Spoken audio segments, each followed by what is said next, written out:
A gente vai deixar a fala em aberto ou... Acho que melhor vocês se sentarem. Então, para esse momento, a gente deixou em aberto para vocês sempre só levantar a mão que a gente pode passar. Quem não sente a vontade de perguntar falando, né, pode escrever que a gente pergunta também. Mas é um momento bem aberto para gerar o debate, a discussão e, enfim. Bom, eu sou a Luísa, meu nome é Luísa, sou estudante de Direito, não sou doutora, não sou professora, então não esperem uma fala assim de ensinamento minha. Bom, então eu estou no 8º semestre da Faculdade de Direito da UFES e trabalho com adolescentes, desde o primeiro semestre, adolescentes que respondem por ato infracional do G10, que é um grupo do SAJU, Serviço de Assessoria Jurídica Universitária. Na universidade, então na UFES, a gente formou um núcleo de extensão que é o PIPA, convido todos a conhecer, que é um programa interdepartamental de práticas com jovens e adolescentes em conflito com a lei. Ele é composto pelo G10, pela Extensão Psi, pelo PPSC e pelo Coletivo FILA, que são todos grupos de extensão que trabalham com adolescentes ou pelo cumprimento de medidas socioeducativa ou na defesa. O Coletivo FILA trabalha com as mães na fila da fase. E eu também trabalho hoje num escritório de advocacia criminal, então, que é o meu contato mais direto com processos de adulto, né? Porque o filme era todo baseado no sistema prisional adulto. Eu conheço, assim, mais de perto o sistema socioeducativo, mas trabalho também com processos criminais de adultos. Bom, boa noite a todos e todas. Meu nome é Rochelle. Eu sou professora de Sociologia no Departamento de Sociologia da URGS e aqui eu vou, né, situar um pouco assim, meu lugar de fala, que é desde uma experiência de pesquisa assim, né, no meu mestrado, com adolescentes do sistema socioeducativo, como a Luísa comentou, né. Então, assim, esse é um pouco o lugar de onde eu adquirir de alguma forma assim, alguma experiência sobre o assunto, vivenciando um pouco essa realidade, assim, né? Talvez não tanto quanto a primeira narrativa aponta, né? De quem se vê ali dentro e só sabe o que é, né? Quando tu te vê ali dentro, enfim, e tu não pode sair. Mas a minha experiência também foi bastante absorvente, assim, né? Eu passei 2 meses e meio fazendo trabalho de campo no CASEF, que é o Centro de Atendimento Socioeducativo Feminino, que é mais conhecido como Casa de Bonecas, que é a única unidade de atendimento socioeducativo feminina do Rio Grande do Sul. Fica aqui no Cristal, no Cruzeiro, aqui em Porto Alegre, no Cristal, no Cruzeiro, nessa fronteira dos bairros. Portanto, bom, essa já é uma consideração, né? Que eu acho que o filme tensiona um pouco, né? Essa diferença entre o que está na lei e o que está nas práticas e o que vai se construindo, né? Como dinâmica.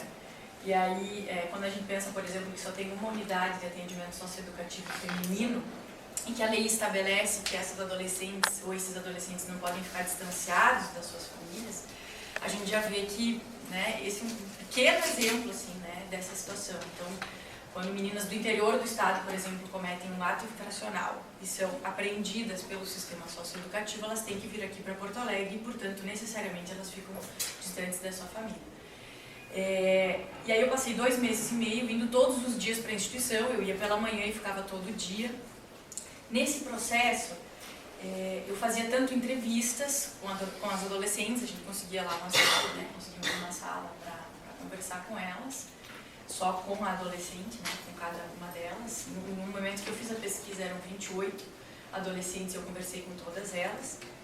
E também eu acabava participando assim, da rotina institucional, né, observando as atividades, acompanhando os projetos, o que era desenvolvido, enfim. E aí eu pude explorar uma série de questões, sobretudo para tentar entender, né, como foi um pouco a trajetória dessa menina até o ingresso no sistema socioeducativo e depois no ingresso socioeducativo, no ingresso, né, nessa institucionalização, como é ser adolescente, como é estar nessa fase da vida que é tão intensa e ao mesmo tempo está submetido a um controle que é bastante intenso, né? E aí aos poucos eu fui descobrindo um pouco justamente essa dimensão, que havia ali um controle, uma forma de controle muito específica, bastante voltada às meninas, né? E aí eu pude explorar algumas questões relacionadas à temática de gênero nesse espaço, por exemplo, né? Então, uma das questões que chama atenção nessa unidade são os projetos que são desenvolvidos, ou que pelo menos eram desenvolvidos naquele período, né? A pesquisa que eu fiz foi em 2006, 2007 e 2008, 2010. Que é projeto de corte e costura, que é projeto mini lanches, que é, né, toda uma forma assim de um curso lá de higiene, limpeza, enfim, para as adolescentes incorporarem normas de higiene para poderem fazer as comidas, enfim. E um projeto profissionalizante que elas recebiam dinheiro que chama Projeto Lavanderia. Nesse projeto elas lavavam as roupas dos meninos da fase, além de lavar a roupa da comunidade, enfim. Então, esse contexto, né, me ajudou a tensionar e a pensar algumas questões que se colocam para o sistema de atendimento socioeducativo, enfim, e que forma de controle é essa que é tão diferente para as meninas, dos meninos, enfim. Então eu pude aprofundar um pouco nesse sentido, assim. Então é isso que me conecta um pouco com essa temática, né? E além disso eu faço parte na universidade de um grupo de pesquisa que chama Violência e Cidadania. E nesse grupo a gente estuda diversas questões que vão desde a administração da justiça penal, desde a questão policial, formação policial, né? Então tem diferentes pesquisadores que estão pesquisando diferentes temáticas, né, que integram esse grupo. Então acho que é isso. Parresia, que foi fundado em 20 de setembro de 2011. É uma instituição recente e quando a gente pensou e se mobilizou para registrar a instituição, a associação, foi porque o Ministério Público tinha se encarnado em mim. Eu estava em regime domiciliar já e pediram para mim voltar para o fechado. E tipo, vocês imaginam, né, que nem ele falou ali, aquela situação do cadeirante. Vocês imaginam um cadeirante foragido. Não era um cadeirante que nem tipo um cadeirante hoje, eu, né? Um pouco mais forte. Era um cadeirante quase sem poder se mexer. Eu estava numa zona rural, lá em Gravataí, com a ajuda da minha mãe. Né? Então, o que é que ficou assim? A juíza que ia participar hoje, aí, foi ela que me deu a domiciliar em 2010. Então, tipo, vim aqui publicamente, assim, para tentar ver esse diálogo que antes de acontecer a lesão, eu já tinha puxado cadeia e eu já tinha reincidido também. Então, eu queria falar assim, tipo, para vocês, antes dessas coisas acontecerem em si comigo, meu nome e minha imagem foram vinculados junto às grandes mídias. Como na época era um crime hediondo, e a gente vai começar a falar assim de lei, assim, tipo, para as pessoas que não entendem um pouco. Existia uma lei, essa lei foi feita no ano de 90, chamada a Lei 8.072. Ela dava definição aos crimes hediondos, que tipo, teria que, tipo, para te ganhar uma progressão de regime, tu teria que puxar 1/3 se tu fosse primário e 2/3 se tu fosse reincidente. Essa lei ela ficou em vigor até 2006. Em 2006 ela foi decretada inconstitucional. Quem conseguiu essa inconstitucionalidade foi através de um habeas corpus feito por um preso. Mas toda vez que tipo, acontece um crime bárbaro, a sociedade se mobiliza e pede leis mais severas. Então, em 2007, logo após a morte do João Hélio, vem uma lei que eu chamo ela de Lei dos Quintos, que é a Lei 11.464, que ela diz que o regime, né, agora ele não é integral fechado, que foi decretado que seria o integral fechado e inconstitucional. Agora, para ganhar a progressão de regime, é 2/5 para primário e 3/5 para reincidente. Provavelmente grande parte de vocês já deve ter assistido Tropa de Elite. Tem uma parte que o professor diz que do jeito que tá, a população cresce em PA e a população carcerária cresce em PG. Isso quer dizer que hoje, né, assim, a população carcerária é menor que a população, mas se continuar crescendo desse jeito, né, porque vai ter o colapso. Já está, né, é uma panela de pressão.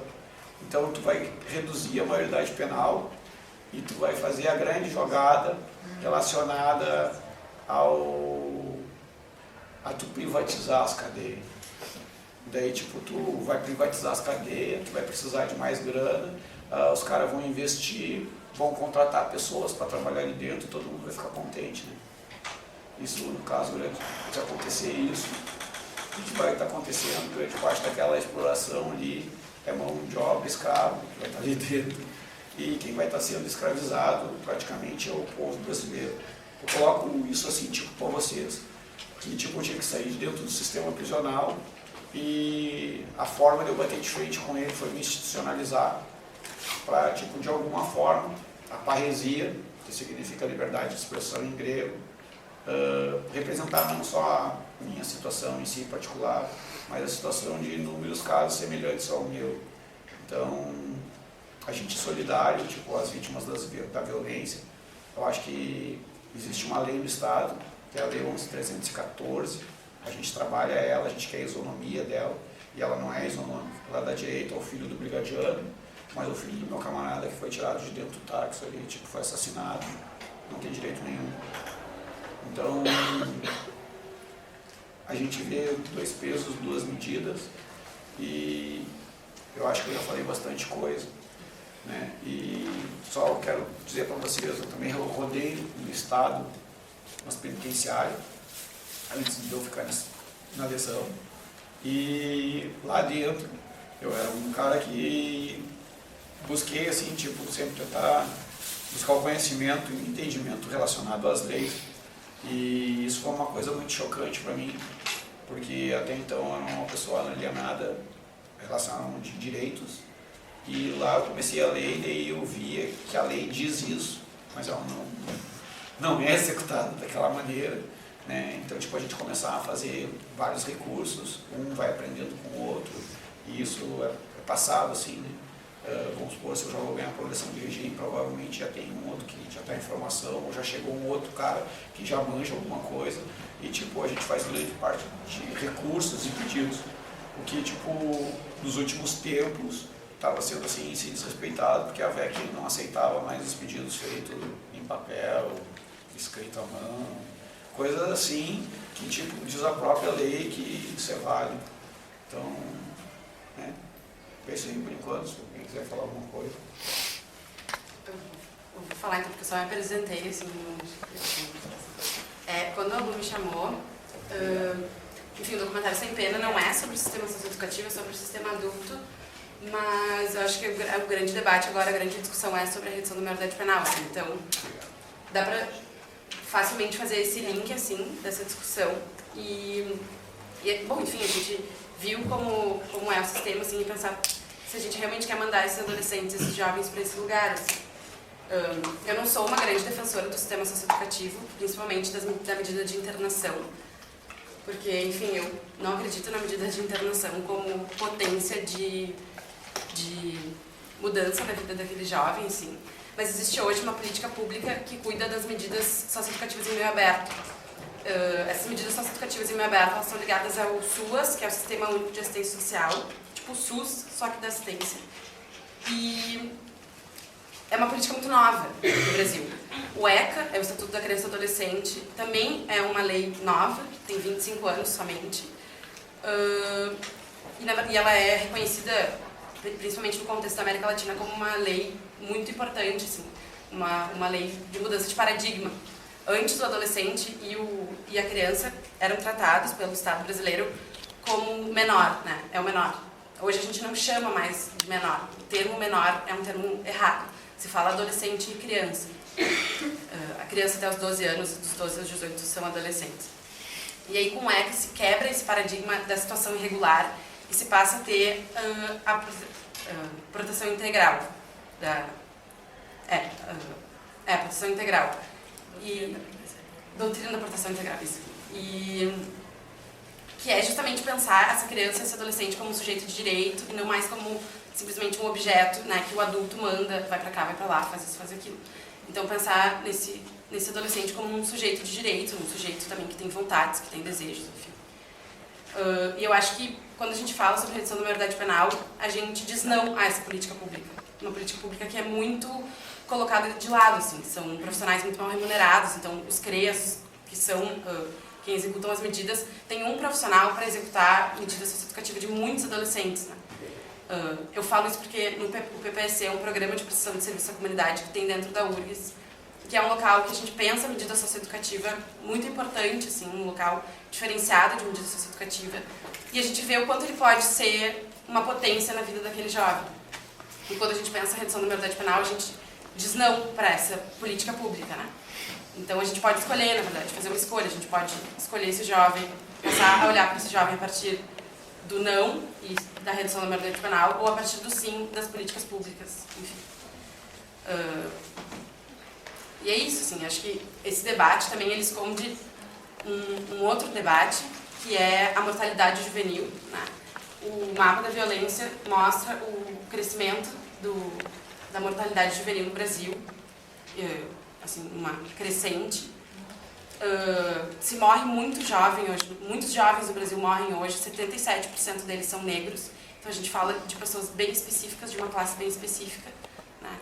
E aí eu acho que esse debate sobre redução, ele esconde isso, né? Ele esconde esse outro debate que realmente deveria ser feito. Por que os nossos jovens estão morrendo?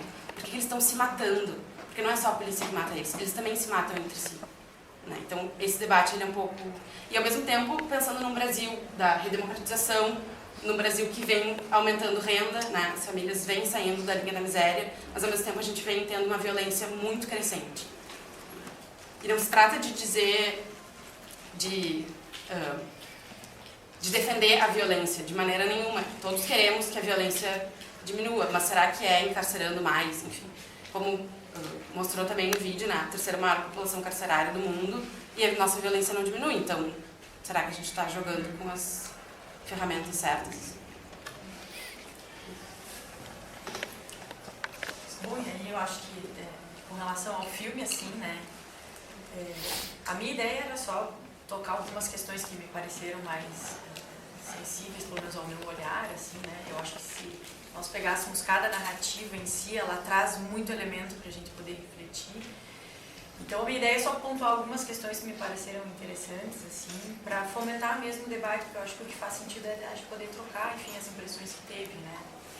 E aí, o que eu queria pensar, assim, o que me chamou a atenção é que, eu confesso, assim, que eu assisto muito desses documentários, desses filmes, e esse particularmente foi bastante angustiante de assistir. Assim. Essa forma narrativa, ela produz uma angústia constante, assim, eu acho, essa forma de mostrar essa narrativa que ela parece só a voz do sujeito, né? E tu não consegue olhar no olho desse sujeito, que eu acho que esse é um caminho humanizador que a gente tem, né? Quando a gente olha no olho, a gente reconhece que, bom, né, ou pelo menos deveria, que ali tem um sujeito, enfim, né?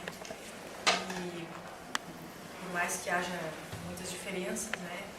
E essa narrativa, ela vai mostrando, eu acho que ela tem esse propósito de tensionar um pouco ela vai mostrando os espaços do sistema de justiça, né? Enfim, desde o sistema prisional até o judiciário, salas, né, rituais que vão acontecendo. Ela vai mostrando essa gramática da pena, né? O que eu queria pensar um pouquinho nos significados mais sociológicos da pena, menos uma acepção jurídica do termo, que essa definitivamente eu não domino. Mas pensar assim, de que forma que a pena é significada, talvez para além daquela definição jurídica, né? E aí a gente vê essa gramática, como ela é expressada, né? São muros, são corredores, são grades, são telas, são caixas, são arquivos imensos, escadas, né? Que nos falam desse espaço e que ver esse espaço é algo que... ver essa construção, assim, que a gente vê os espaços e não vê os sujeitos. Ela produz uma angústia que eu acho que ela é tem um propósito, né? E aí a outra questão que me fez pensar também, para além dessa questão do espaço, é a questão do tempo mesmo, dos tempos, né? As diferentes temporalidades que perpassam todas essas narrativas, as diferentes temporalidades que perpassam o que é o Código Penal, o que é o Código de Processo Penal, o que é o sistema de justiça e o tempo da vida, que é completamente diferente, né? Então ele fala que, eu acho que é a primeira narrativa que ele fala que para ele o mais difícil foi esperar o tempo do processo, da coisa desenrolar, da coisa acontecer, porque depende de um monte de instituições, porque depende de um papel que tu não sabe qual é, de um sujeito que tu não sabe quem é e para quem tu envia, né? E aí eu me lembrei muito daquele romance do Kafka, O Processo, né? Que numa bela manhã o sujeito acorda e ele descobre que está sendo indiciado por um crime que não se sabe qual é, não se diz qual é, e ele simplesmente vai seguindo um trâmite que ele também não sabe qual é, um procedimento, né, judiciário que é extremamente absorvente, o esgota, né? Ele vai para lá um dia, conversa com uma pessoa e diz, mas o que eu estou fazendo aqui, por quê, com quem que eu tenho que falar? Hoje tu tem que falar com fulano, que está nessa sala, então tem um corredor gélido, comprido, e a narrativa, o Kafka é brilhante assim, na narrativa, porque ele vai descrevendo essa passagem por esse corredor e a gente vai ficando assim, sem ar junto com esse sujeito, né?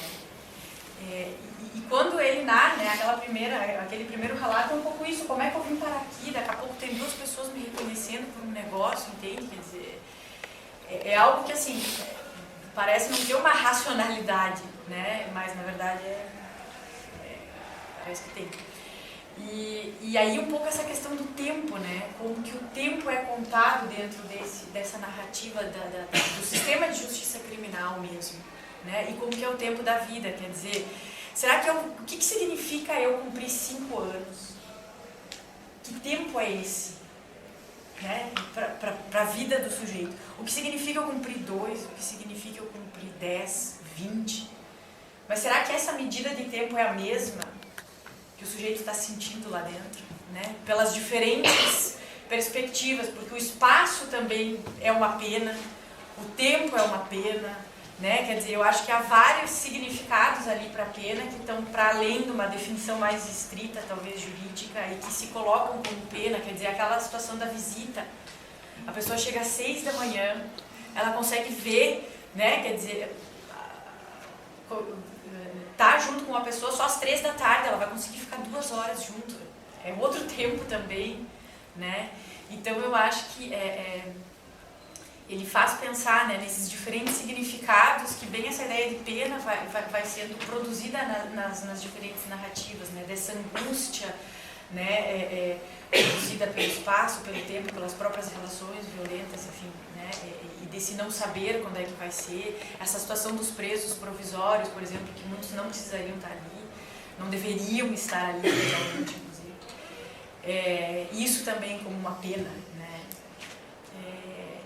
E aí, assim, só seguindo, fechando já um pouco, né, é pensar um pouco essa própria problematização que ele traz no texto, né. Por que será que nós continuamos apostando tanto nisso? Por que será que... Tem aquela frase ali que é muito emblemática, assim, né? A pena, ela é o centro da sociabilidade da nossa sociedade. Né? Por que será não só que nós acreditamos, não sei se acreditamos, aí é que tá. Porque pode ser que a gente não acredite, né? Mas aposta como uma saída possível. Essa é que eu acho que é a grande questão. Por que ainda se aposta nesse formato falido, nesse formato que é... E aí é que está a questão, me parece. Eu acho que ele não tem esse propósito de reduzir a violência, isso é uma falácia absurda. Não tem propósito de reabilitar ninguém. Ele tem um propósito muito claro de segregar determinados sujeitos e deixar esses sujeitos ali. Esse é o propósito. Não tem outro, não tem, né? É porque isso não se verifica em termos concretos, né? E aí eu acho que a gente chega em outras dimensões da nossa vida social mesmo, né? Dessas fraturas que nós vivemos, dessas fragilidades, dessa falta de reconhecimento do outro, assim, né? Que aquele sujeito que cometeu um crime é como se ele, não todos, o sujeito que cometeu um crime parece que ele é dissociado de uma visão humana, ele se dissocia da sua condição humana, e aí ele não cabe mais nenhum respeito, nenhum direito, né? E aí o oposto desse discurso é muito perigoso, porque aí parece que sim, que a gente, né, defende criminoso ou tá com pena leva para tua casa, né, que é o que a gente escuta muito, assim, né? E aí a gente percebe o quanto botar o debate pro chão, porque de fato, né, a gente não complexifica. A gente, quando olha para uma coisa muito pontual que está aqui, assim, a gente não consegue enxergar todo o espiral que produziu aquele fato ali, que não é um fato isolado, ele se produz dentro de um tecido social, né? E aí me parece que como que a gente está dentro de uma sociedade que tem uma cultura extremamente punitiva, né? Agora, nessa semana, quer dizer, mais um episódio de linchamento, quer dizer, a partir da gestão estatal, esse abismo e essa reprodução da violência. Então é isso que o Estado está financiando hoje. Então, enfim, essas são algumas das questões assim, que o filme me fez pensar, e depois eu gostaria, assim, né, daí a gente abrir para poder conversar. Quanto ao filme, sim, quando eu fiquei sabendo da atividade, eu tive bastante interesse em participar, relacionado principalmente ao lance da zona humanitária. Daí fui ver o documentário antes de chegar aqui para me ter uma base do que estava se passando. Em si, muita coisa real, assim, tipo, para mim, tipo, me aproximou de uma realidade que eu vivenciei. Quando, tipo, no caso ali, as coisas que, assim, que me chamaram a atenção foi o lance dela, quem é que está pagando o advogado dela. Ela não tem que provar para ninguém. Se alguém está pagando, ela não está ali para isso. Até nós podia estar atuando ali, porque eu também, no caso, faço parte do SAJU, faço parte do GAJU, mas estou sempre linkado junto com o pessoal do GEI. Eu acho que ela não é isso que estava em questão ali, né? Mas daí tu vê, ela é uma senhora negra e ela, né, ela ganha R$30 e ela trabalha com reciclagem, tá entendendo? Mas será que dentro da comunidade ninguém pode fazer ou saber do que está realmente acontecendo, que a gente se solidariza e atua assim? Será que essa pergunta ia ser feita para outra pessoa? Tá entendendo? Fica aquela coisa assim, quanto ao cadeirante, né? Claro que tipo, foi um bagulho que tipo, me chamou a atenção. E sim, eu sei, eu vi de casos, e vi casos que os caras estão presos daí, tá entendendo? E daí eu dentro dessa parada, imagina eu, né? Voltar para lá para dentro e voltar ainda com tráfico. Com tráfico eu já tinha uma pena alta, eu ia voltar com um tráfico, eu ia ter que, cara, eu ia morrer lá dentro, entende? Mas eu acho que antes disso aí não mataria minha mãe de desgosto em si. Ela fez todo um corre e se mobilizou para, tipo, eu ter minha reabilitação.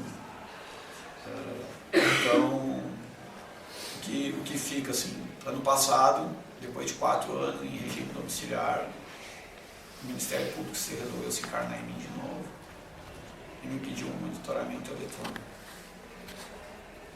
Primeiramente eu fiquei muito chateado, muito fulo, né? muito anojado, e eu tive que ficar aproximadamente em 2 a 3 meses praticamente em casa, em regime domiciliar. Não podia sair, aquele negócio monitorado, que fica ali, que tem que estar carregando como se estivesse com o celular ali. E se sair, tipo, eles te ligam, né? Oh, tá em pânico, tá desligado. Não quer funcionar. Eu fui lá trocar umas 3 vezes. Vamos tentar quebrar essa arbitrariedade. Não, um dispositivo legal, eles podem fazer isso, e a gente toma pau na das costas. O que nós vamos fazer então, né? Bom, então, tipo, no caso, eu conheci o Sérgio em 2012 através do Cássio, que é DJ, e me convidou para fazer uma atividade lá junto com o G10 na semana acadêmica. E a temática era violência policial. Daí eu fui lá, e a partir dali, tipo, a gente começou a fazer algumas atividades com os grupos e pegar uma amizade com muitas pessoas. Então, quando aconteceu esse lance do monitoramento para mim, primeiramente a Karen disse: "Meu, é difícil, mas não é impossível. O que nós vamos fazer? Vamos ligar outros." Liguei o Júlio liga o Regis, e a gente começou a trabalhar em cima daquilo ali. A Ana Paula, que também era minha companheira de grupo do Gajup, então a gente começou a se mobilizar, a estudar. A Sibeli foi para a internet, começou a tipo, caçar as jurisprudências, ver coisas que poderia ser relacionada ao induto. O induto foi passado ali, né? Então eu descobri que eu, preso por crime hediondo, condenado, né, por crime hediondo, que antes não teria nunca direito ao induto, eu tenho direito ao induto por eu estar com paraplegia, por eu estar de cadeira de roda. Daí a gente pegou, viu, a gente conseguiu o induto, a gente teria três coisas. Um era só tipo, praticamente provar que eu tenho paraplegia, um laudo médico. Então precisa de um laudo médico específico do laudo da PSUSEP. E a gente pediu por isso, não precisaria comprovar as outras coisas todas. Mas a juíza entendeu que eu teria que comprovar. Então teve um laudo médico comprovando tudo aquilo que ela queria, mas estava demorando. Ela pediu um novo laudo, aquele que eu tinha feito não estava mais valendo. Fui lá, fiz outro laudo, e nisso passou praticamente 2 meses, e o próprio Ministério Público, que tinha se encarnado em mim, pediu para me darem a minha liberdade. Cara, coisas que tipo, eu não pensei que tipo, isso aí pudesse ser possível novamente, entendeu? Eu consegui entrar em liberdade, quase que era um preso com uma pena alta. E por ter essa pena alta, muitas vezes, no caso, tanto eu quanto o Thiago, que faz uns rap comigo em si, foi deixado de lado porque a gente tem pena alta. Eu, por também já ser velho, né, tipo, ter passado dos 29, não sou mais jovem, daí não interessa. E não tem um norte, né? Não é direcionado, tu sofre o estigma, a discriminação, o preconceito, teus filhos, tua família. Por enquanto tu tá lá, tua família também é marginal, também é vagabunda. E assim vai, né? Então, tipo, quando a gente tem a oportunidade para botar a instituição, para conseguir essas lutas, essas vitórias, sabe? Foi uma luta compartilhada. Os guris pegaram chuva, a gente teve que ir lá protocolar, a gente foi em Novo Hamburgo, nós fizemos todo um corre, e eu consegui, tipo, a maior conquista tem sido a parresia, foi a minha liberdade. Isso me deu condições de hoje estar podendo ir em outros lugares, podendo estar saindo, poder viajar, entendeu? Preso, regresso do sistema prisional, foi para o Fórum Social Mundial da Tunísia, entendeu?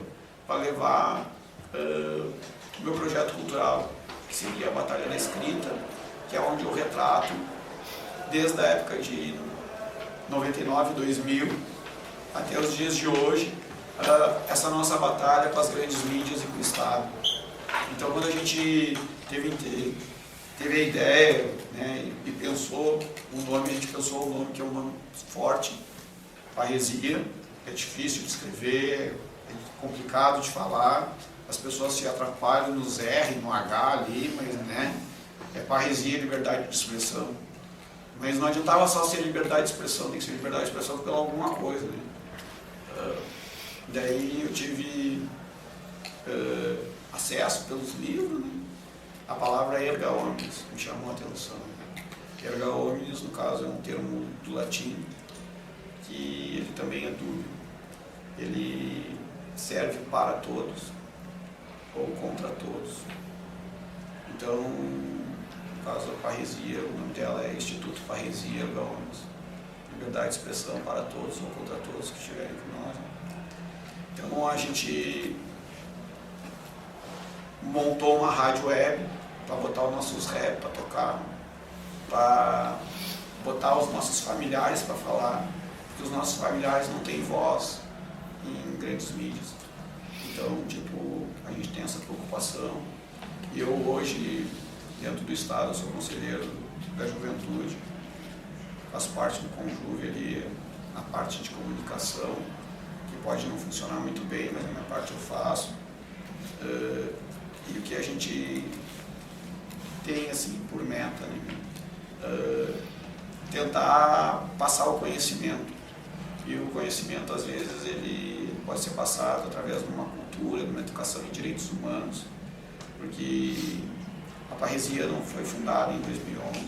A parresia tem um histórico já de 15 anos de militância, que seria essa militância nossa, dos presos, dos familiares dos presos que vão ali tirar consulta, entendeu? Que falta fazer um pedido de transferência, fazer um pedido de uma remissão.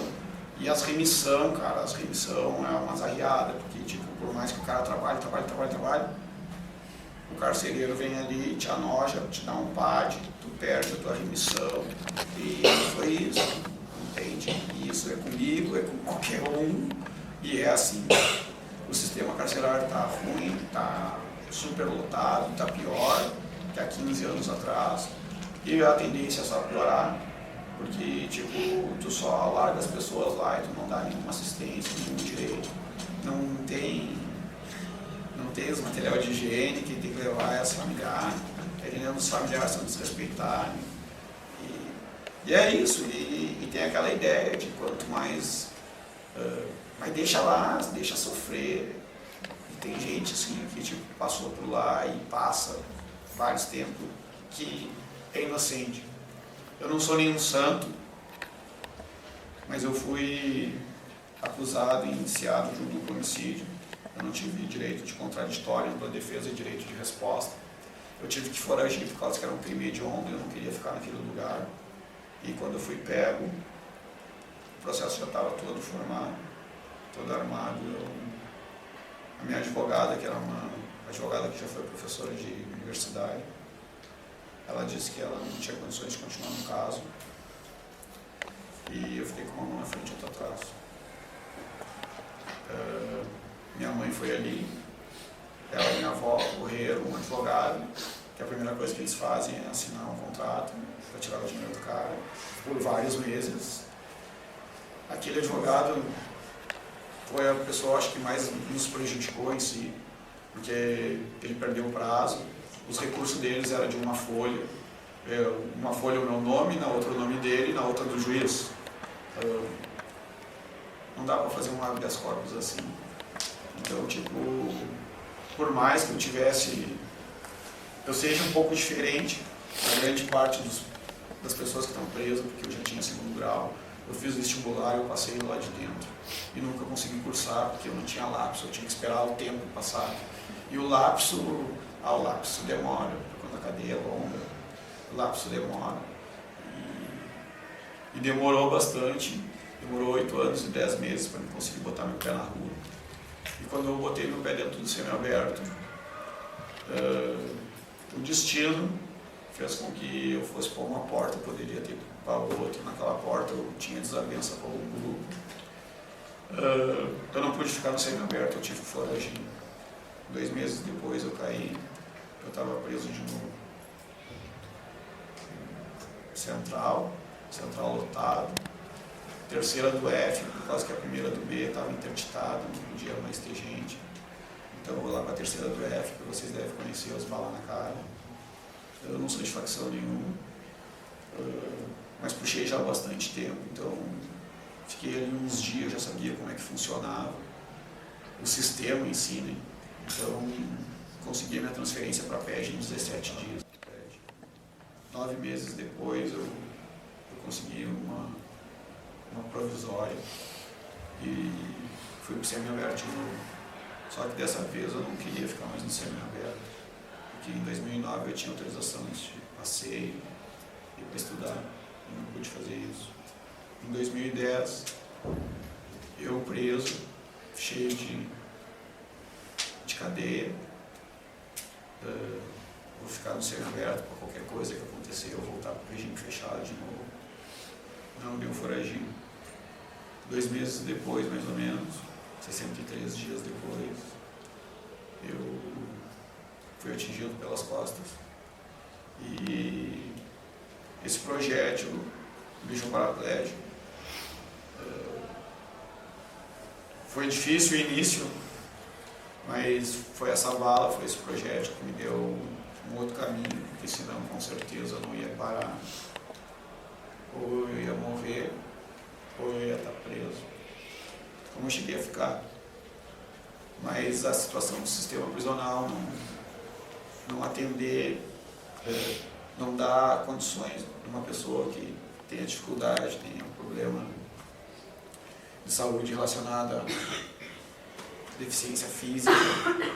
Eu ganhei a domiciliar. E a domiciliar, a gente tinha medo de fazer muita coisa, a gente não fazia. Minha mãe, né, era um passo de novo, voltei a ser criança. Mas em 4 anos, a 5, a gente conseguiu uma vitória que a gente nem imaginava que lá no início ela pudesse ser possível novamente. Porque hoje a pena está extinta, mas eu estou tentando a reparação. E para mim tentar a reparação, a gente vai ter que mexer naquele processo que a gente está tentando mexer ali, sabe? Não é pela grana, não é pela... Mas sim, tipo, para mostrar assim, que a gente não está pedindo nada para quem nos prejudicou.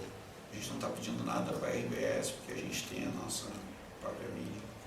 Para o Estado, a gente não está indo na defensoria, a gente está se articulando com a assessoria. E eu acho que é assim, existem vários casos que nem o meu. E a gente faz rap, e através do rap, da cultura hip hop, através tipo, de militância autônoma dentro do link dos direitos humanos, que é um grupo muito fechado, muito elitista, a gente vai adentrando para dentro do sistema e sendo, tipo, no caso, talvez essa poeirinha assim que possa incomodar, sabe, as pessoas. Eu sou apartidário, não tenho ligação nenhuma com partido político, porque eu acho que o nosso comprometimento em si, o meu, é com os iguais a mim, os que sofreram, os que sofrem, os familiares dessas pessoas. Então, tipo, se eu não tiver em determinados espaços botando pauta, aquela pauta não vai ser inserida naquele edital, aquela pauta vai continuar sendo desrespeitada. E eu fico muito feliz hoje quando tipo, a gente faz uma atividade num local que tem acessibilidade para mim chegar, porque às vezes eu encontro a dificuldade de entrar num local, não que tipo, o pessoal não possa me pegar aqui ou a gente se mexer, mas quando são coisas públicas e envolve dinheiro e vão estar falando de inclusão social, eu acho que tem que ter essa noção, assim.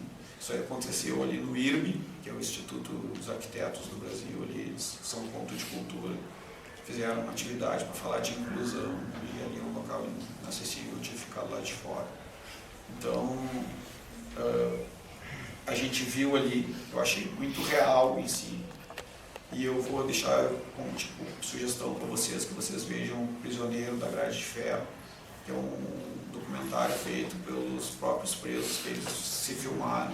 Lá vocês vão ver outras coisas mais reais em si, relacionadas a água, a esgoto, a rap, né? Que tipo, em si não foi mostrada essa realidade. E hoje, dentro do Estado, existe um projeto, a qual eu fiz parte em 2007 e 2008, que é o projeto MCs para a Paz, da Coordenadoria da Juventude da SUSEP, que ele vai, né, está atuando desde 2007. O resultado desse projeto em si, no caso, a nossa rebeldia da parresia, por muitas vezes entrar em conflito com esse projeto, com os coordenadores desse projeto, e nós temos o nosso corre próprio, e hoje autônomo, independente, ali, tentando entrar para dentro do Estado, para ir lá da oficina de hip hop, de rap, de educação em direitos humanos. Então, eu acho que fica aí assim, eu acho que a gente necessita que outros sinistros, né, outros Orlandos Vitor, cheguem e ocupem esses espaços, que cheguem nas faculdades, e isso, tipo, principalmente dos filhos das pessoas. E não existe políticas públicas para esse público juvenil, que acaba indo parar lá na fase, daí lá na fase, no caso, pode vir a ganhar uma oficina de hip hop, pode vir a ganhar uma oficina do Pronatec, porque tipo, ele vai estar ali para aquilo ali, porque em si é a rua que está ensinando ele, né? É na rua que ele está aprendendo as coisas, e é na televisão que ele recebe o consumismo e indicado aquela situação ali, e ele vê no cotidiano dele, mas se eu não fizer nada, eu vou viver de quê? O guri ali tá grandão, né? Então, mas isso vem da ilusão, e isso tem que de alguma certa forma ser passado, eu acho, sabe? E a gente briga muito pelo acesso às tecnologias e informação, conhecimento, essas mídias alternativas. Isso aí tem que chegar nas comunidades carentes, eu acho, sabe? Que é o jeito da gente começar a mudar e botar a nossa voz, a nossa pauta. Eu acho que é isso, o documentário em si, ele faz a pessoa pensar, tu quer saber o rosto do interlocutor, tu não vê em si, né? A gente procura não usar muitas vezes os nossos rostos em si, a gente usa as máscaras, a gente faz essa apologia aos anônimos, porque muitas das pessoas às vezes não querem se envolver com a parresia, porque a parresia é uma ONG, uma instituição que defende bandido, né? Então, eu acho que é isso, sabe? Isso é um pouco assim, eu estou falando para vocês do trabalho que tipo, a gente faz. A gente tem uma atividade, uma ação que vem a partir das cartas da mãe do meu camarada que morreu, que foi assassinado, que se tornou projeto e hoje é uma ação, é a ação Mães da Parresia, que elas trabalham um grupo de convivência, né, das vítimas da violência, aquelas que as mãezinhas piram, né, tá entendendo? Piram, né? Então, tipo, e elas não ganham o auxílio, então, tipo, tem o caso da Val, que perdeu o filho por causa de um tênis faz 15 anos, entende? E a dor dela é a mesma da dor do táxi, só elas entendem, não cabe a mim ou outra pessoa julgar, nós temos que, às vezes, deixá-las dialogar entre elas e com outros casos semelhantes, entendeu? Só que, tipo, o que me causa muitas vezes do sem pena ali, que a gente fala, né? Pô, viu? Eu estudava no Protásio, colégio ali no Ipiranga, sabe?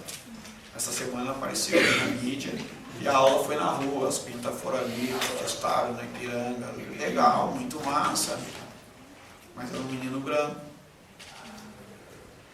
era no Protásio, e essa semana a segurança estava de greve e eles precisavam tensionar dentro dessa parte. Então, mais uma vez, é uma coisa assim, né? Nós precisamos de segurança. Compensação, quando o pessoal ali da Bom Jesus perdeu o menino, né, violência policial, espancaram, quebraram umas casas, e eles foram lá e aguentaram a mesma rua. O que aconteceu? Repressão. Então eu tinha preparado até uma apresentação do PowerPoint para contar um pouco assim da história da parresia, e de como é que a gente tentou se linkar ao fazer a nossa rede de comunicação, sabe? Mas fica isso, que casos igual ao meu, igual aos da Bom Jesus, ou igual ao do Colégio Protásio, todo dia tem isso.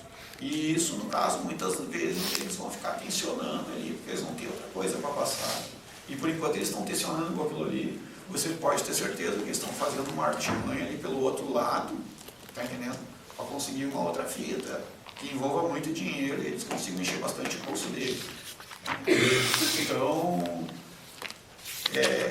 eu vejo que o sistema carcerário está em colapso já faz tempo, e o que eles estão querendo é reduzir para poder construir mais presídio, contratar mais polícia, porque a população quer mais segurança. A gente quer mais educação, a gente quer mais cultura. Paz. Paz. Às vezes, tu ter a paz, tu tem que lutar por ela. Então, por isso que tipo, a gente milita dentro desse campo dos direitos humanos em si. Eu sei que tipo, se passa o lance da maioridade, a gente pode perder, mas a gente também pode ganhar. Quanto a ter esse entendimento, né, que a gente aceita os diferentes. Na realidade, eu vou dizer assim, não quero que ninguém me aceite em si, sabe? Eu acho que eu tenho meu espaço e eu vou atrás dele. Eu acho que tipo, muitos dos nós têm, a gente tem que, se a gente ficar acomodado e a gente não falar, não vai mudar. E desde que eu ganhei a minha liberdade, eu estou aí, eu estou almejando mais ainda.